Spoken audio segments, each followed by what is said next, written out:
millionaire. Spending my money, I This is the didn't Lois Wright care. Show once again, but I'm certainly not in the LTV studios.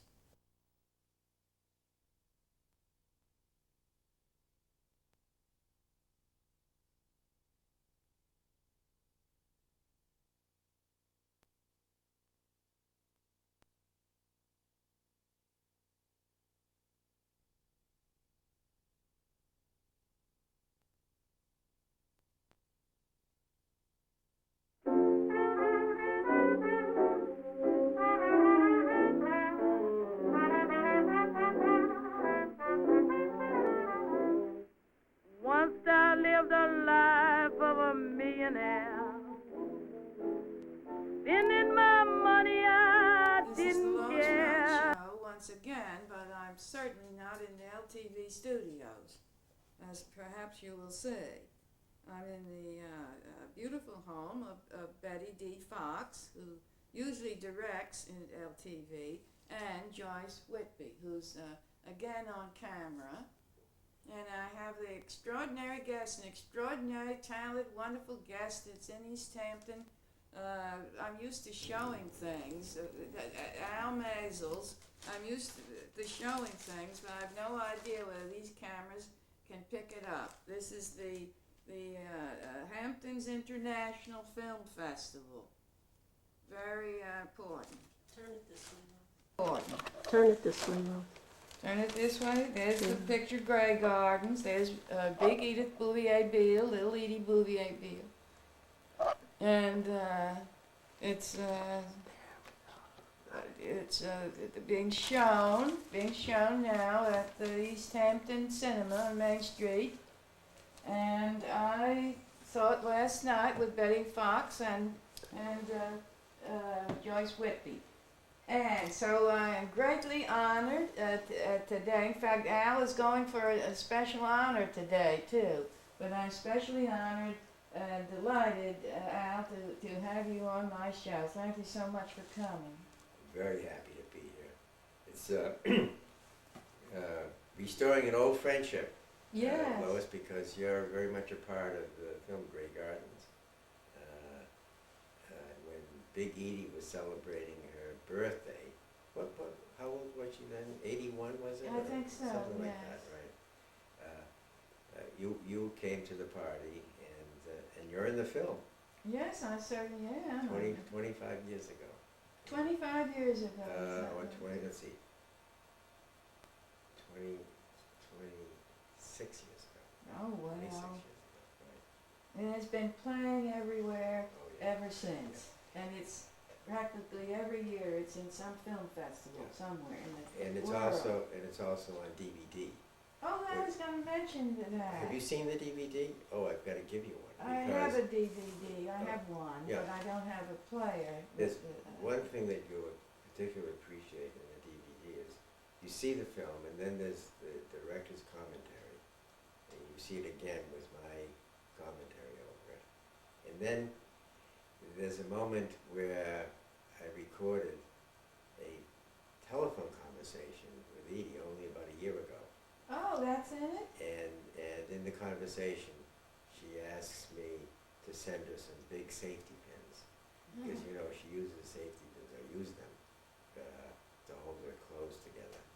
Well, This yes. this is a very special way that she had of designing her skirt and so forth. Were they the enamel, the safety pins, or just the plain Just ordinary steel metal safety safety pins. pins?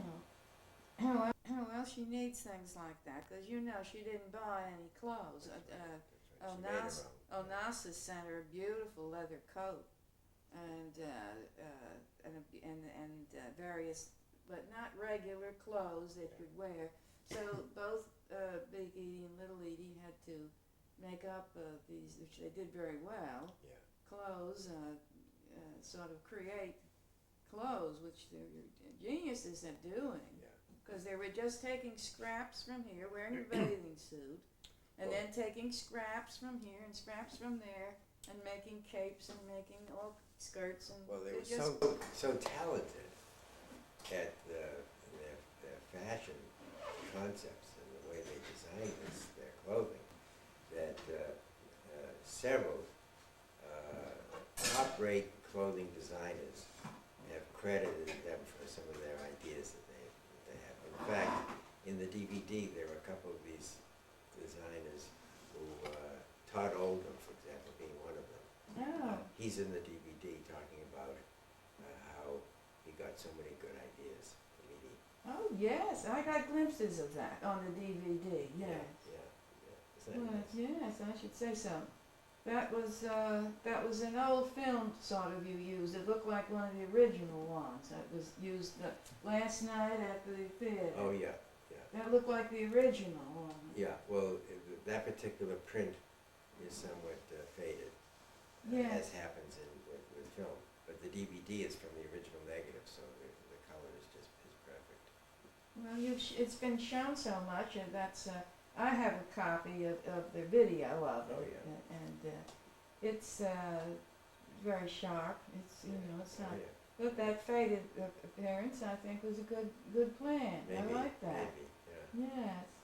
Well, it was interesting, your explanation. You know, once you see Grey Gardens, everybody talks and analyzes Little Edie and Big Edie for the rest of their life.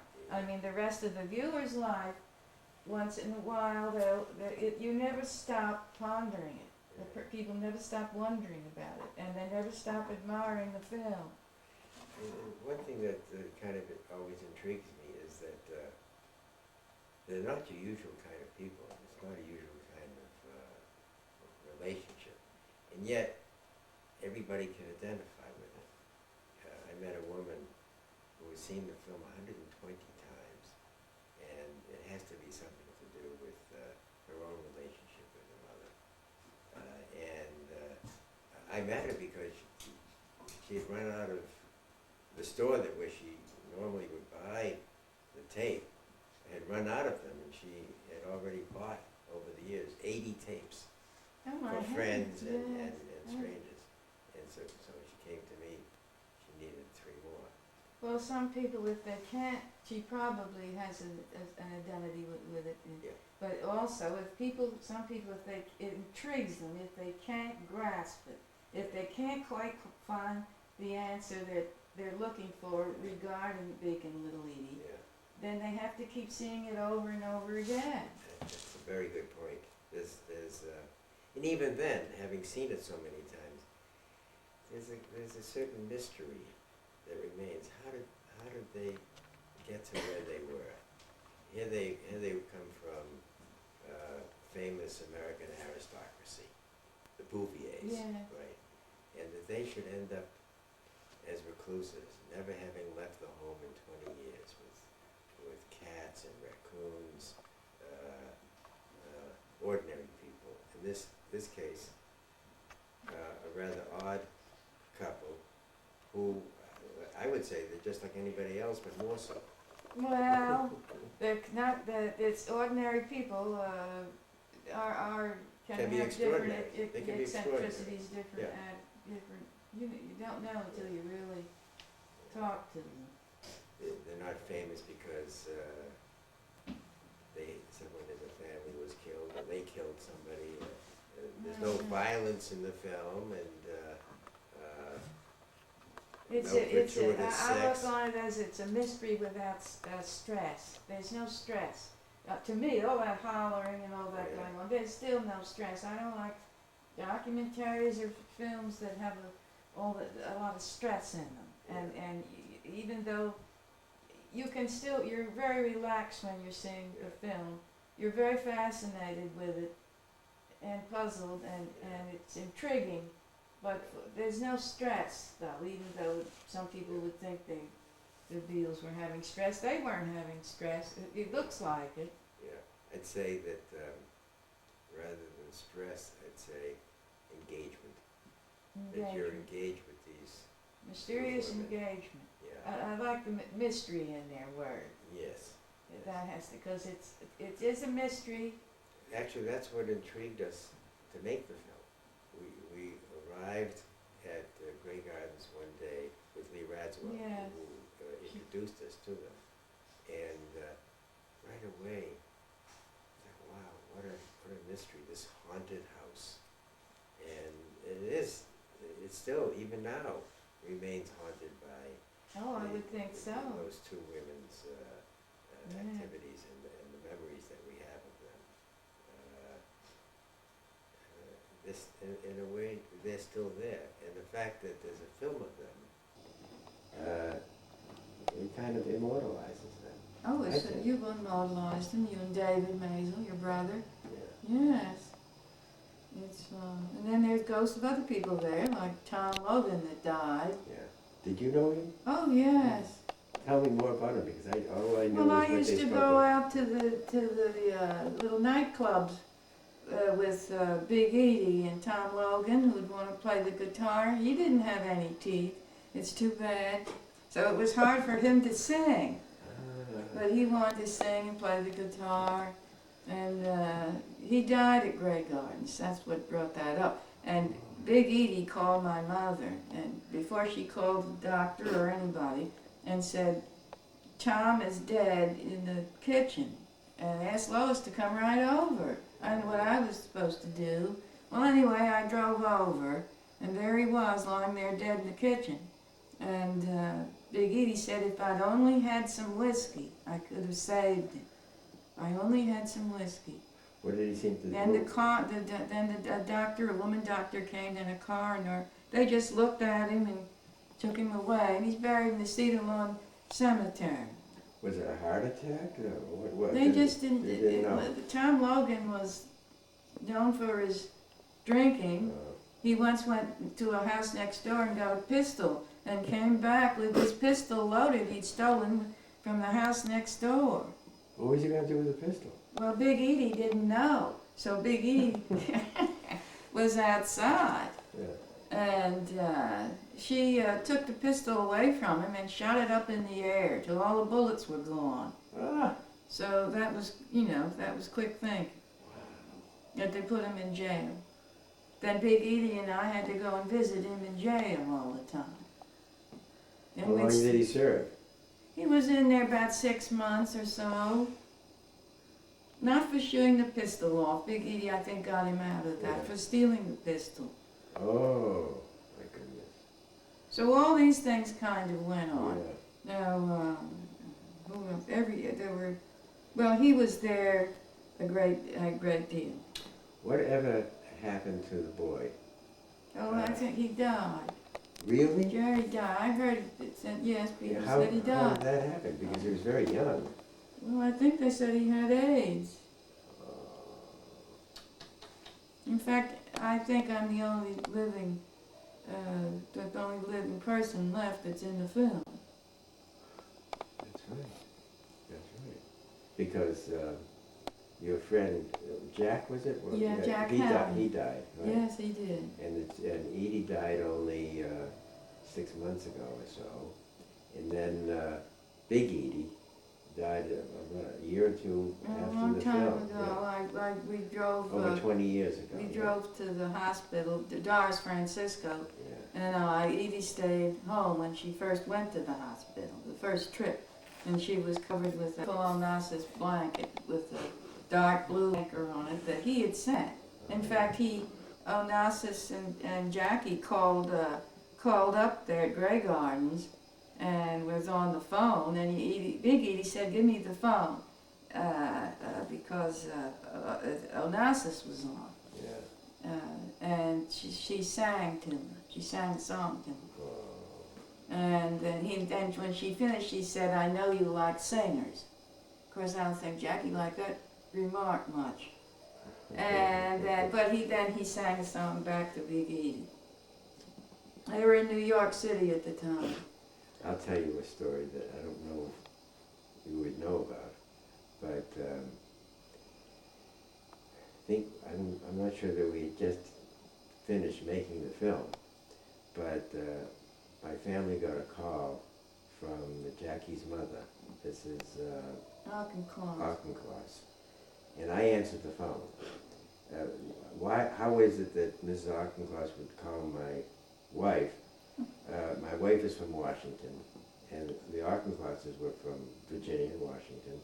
And my wife was childhood friends with Jackie and Lee, just just by chance because Oh, isn't that because amazing? she was in Washington, right? Oh, And so Mrs. Auchincloss had heard that we were making this film about the big 80s, and she said, she told me the story about how many years back she and Big Edie were at a ball, a very formal ball. where? New York Probably, City? maybe in New York, I suppose, right? And suddenly Mrs. Beale went up to Mrs. Auchincloss and nose to nose, in full volume, saying, "I love you truly," right? So that, everything stopped. People stopped dancing, and there wasn't a sound to be heard except Edie's voice. And Mrs. Auchincloss, who was a rather formal person, Yes, thought this was one of the best things that ever happened to her. She just loved it. Oh, that's Isn't that a nice story of, Yes. of the old days? the old days, right? Yeah. Yes. Well. Hmm. But they had a lot of good days at Grey Gardens, the two of them. Rehashing old stories and just being themselves. I don't know if you know this, but little Edie told me this experience that she had when she was with her mother when her mother was dying. And she said that at one point she asked her mother as she was dying, "Is there something more that you'd like to say?" And she said, "There's nothing more to say. It's all in the film." Have you heard that? Yes, well, she certainly, She that told me that. was very smart, yes. That showed her that she had her intelligence about her up until the end. It wasn't anything, her mind was fine. And it was just something else. Now, weren't you, just several months ago, there was a memorial service Yeah. for Edie. You were there, weren't you? Yes, and so were you. Yeah. And in the church, they had Edie's ashes in a little basket with a bird on top of it. Yes. And that was placed just in front of the altar. And the priest gave his sermon about how people can live on after death. And then Bouvier Beale spoke for about 10 or 15 minutes.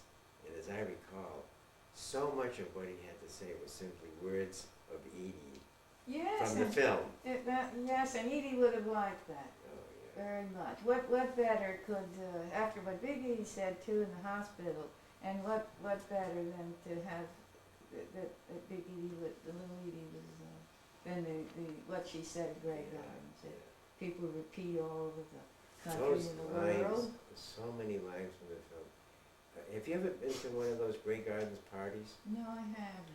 You've heard of them. Yes. These are parties where people come together, dressed in clothes like these. Like Richie Berlin goes to a lot of those. Yeah, right. And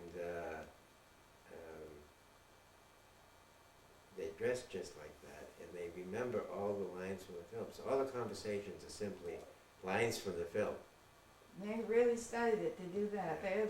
That's the, what do you call it when you have a situation like that? What are they called? They're called something when they get together and form a what? Well, it's just Not a clique, but it's something like that. Something like that. And I always heard of these parties too late to go to one, but I would like to go to one with my little video camera. Oh, that'd be and an record it. unusual, very unusual. You're going to tell them you're there or not tell them you're there? Oh, yeah. I'm there with the camera. It's okay. They might. They would like You that. think it'd be harder for them to remember their lines, or their lines from the show? Oh. If you're there, you might make them nervous they or something. No. I have no problem. I'm sure. And if I do that, I'll let you know about it. You may want to show some of that on your show. Oh yes, I would. Very much. That would be fun. Yes. Right. It's interesting, isn't it, Lois, how when you record the lives of people like that in such detail and reveal so much of their heart and soul, that the film lives on and on and on. It lives on in your life. in my life. And yesterday we showed the film. I'm sure there were people in that theater that have seen the film many times more than just once, and they had to see it again. Oh yes, I know, it's a compulsion. Yeah. That every time it's released, you have to go and see it.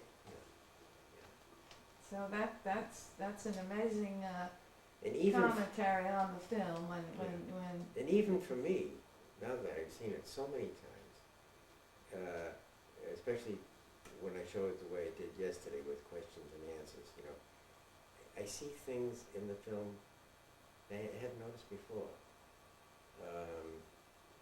What was it that I saw yesterday that put another emphasis on it? I know you were Yeah. looking at it all the time. Oh, yeah. I could see I couldn't you get there. away from it. I Yeah. know, and you were right into it. Yeah. You were right there. You didn't look away once or anything. Well, when you see that film, you become friends with these two women, and they become part of your life, and you want to, just as you would want to be with a friend, there's this miraculous thing. Yeah, you can be with these two women because they're still on film. Oh yes. And they're very, very much alive in that film. It's a return. Well, they loved the film. I saw it when Yeah, it what was did they tell you? premiered What up did they there tell in the balcony. Oh, yeah. At Grey Gardens. I was Right. there for the showing, and Edie said, "Wow!" too. You mentioned that Edie said it'd be a famous classic, but they loved it. They just loved it. So they knew right away. They were very appreciative of the whole thing. They were delighted. Thank heavens you all made it. Yeah. But then, I suppose so many films that record things in a new way, so intensively. All right. There are people that are afraid, or maybe they were hurt by the film because they're so open about No, their they lives. weren't hurt by the film. They loved the film, Yeah. but I have to interrupt because Barbara, I was going to say Barbara Hotchkiss Posner, because she always would lines up my shows. But this time, Betty D. Fox, whose beautiful home we're in with Joyce Whitby, Yeah. I have the 1 minute. Albert Oh, Maysles, okay. who filmed, directed, shot with the camera over his shoulder. Cinema Verde, it was called. That's called. Right. Pioneered this realistic truth that they do now here thither, but you pioneered this. You're a genius at this. I mean, Thank you. this is a genius sitting here. Connie But Anderson said to say hello to you. She brought a cat to put on the altar, not at Edie's church service. Did you Oh. see that? Remember that cat? Yeah. Yeah, I don't know, and the Bouviers got a little ritual. Buddy Bouvier looked astonished, but this cat, little Edie had given Connie Anderson this cat and had signed it underneath to Connie from Edie Oh, really? in Grey Gardens. That's where it came from. Had been on their mantelpiece in that room where the birthday party was. So. I mean, the the cat is still alive? No, this was a porcelain cat. Oh, yes. But she was going to Connie Anderson was going to put it on the altar. Yeah. I don't know whether the Bouviers thought that she was going to take the ashes out, put them around the cat, or anyway, Yeah. Connie went all the way up to the altar with that cat, Yeah. fake cat. Well, the Bouvier, she had to walk back to the pew with it. Yeah. That's how people carry on. But Lois, in a way, with your show, you do very much the sort of thing that I like to do. And that is Arthur Miller's expression, attention must be paid. Right? And we're paying attention to people and their stories, people who otherwise wouldn't be known. That's and, right. and the stories that they tell, and what they do, what they have to say, is something that we can all relate to, and it makes us that much better as human beings to know that we can feel for and relate and connect with other people and their experiences. It's part of our being That's better true. people. Outside, occasionally very famous people like you. On the whole, I have people that are what I call only an inch from glory. They have talent, or they have their personalities, but they just don't make it. Right. And I usually have people like that on as because I've been doing this for 15 years. Right. And then they like it. You know, they like seeing the show afterwards. Like the Beales like seeing Grey Gardens. They like the identity there. They like. Well, you see, if we hadn't made Grey Gardens, very few people would. They may have heard of them, but they really wouldn't have made a connection with them. They'd have been forgotten. Yeah. The same way, though, unfortunately, Edie was forgotten more or less in Florida. Yes. You know, died alone. Yeah. Very sad. She never should have left East Hampton. She could have sold Grey Gardens, but then bought a little house here. She did Edie made a big mistake. Jacqueline told her not to sell the house, asked her not to sell the house. Really? I didn't know that. Yes. And of course, if Jacqueline said to sell it, not to sell it, then Edie would sell it, because she always tried to, you know, she like her mother, she would go against what Jackie said all the time, too. Jackie had suggested no. Don't sell it. Yeah. So she sold, Yeah. of course. And of course, another thing is, you know, if she had kept it, you know, the value would have gone up, so that were she to sell it much later, it would have been much more valuable. But you know, Edie also spent 2 years in Montreal, Yes, and and I visited her up there. Yeah, oh, you Did you know that? Yeah. No, I used to get letters from up there, but I didn't know you. I was up there to show a film, and so I invited Edie to the showing. Oh. And so she arrived in her usual attire, Yeah, right? oh, yeah. And she said, you know, I just spent 6 hours getting dressed for this. And as you would expect, she would do that, you know. Yes, I bet she looked great. She looked fabulous. Yes. And the film was about the artist Cristo. Oh, And yes. so he was there with his Oh. wife.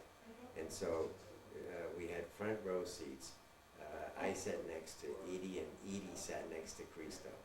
Oh, she must have enjoyed that. She was, Did you do that film about Cristo? Because I saw that film. which, well, I've made several, so. Well, I mean, Cristo. I only Yeah. saw one Cristo Do you film. remember what it was He had about? that long curtain. It was an orange. He had that long curtain he put up. Oh, yeah, over across miles. California? Yes. Yeah, it was white, actually. Was it white? Yeah, Oh, yeah, I saw that at Guildhall. that's right, that's my movie. Oh, Yes. that was a great movie, yes. So Edie sat between you two. Well, that was an enjoyable. You know why she said she went to Montreal? She said, oh, I want to practice my French. Yes, I don't know how much French she practiced when she got up there. I think she discovered that her French was not that good. she said in the film she was upset. She still seemed to bother her after all that Yeah, training that she couldn't speak talk it, at yeah. all, only write and read it. Well, I don't know. two wonderful, unforgettable people, and not to be forgotten because the film is there. Yes, Anybody could see it now on DVD. DVD, and yes, it'll live forever.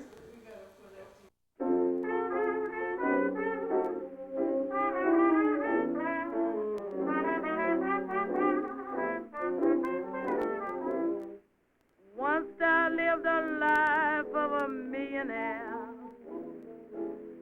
Spending my money, I didn't care. I carried my friends out for a good time, buying bootleg liquor, champagne and wine. When I began to fall so low, I didn't have a friend and no place to go. So if I ever get my hands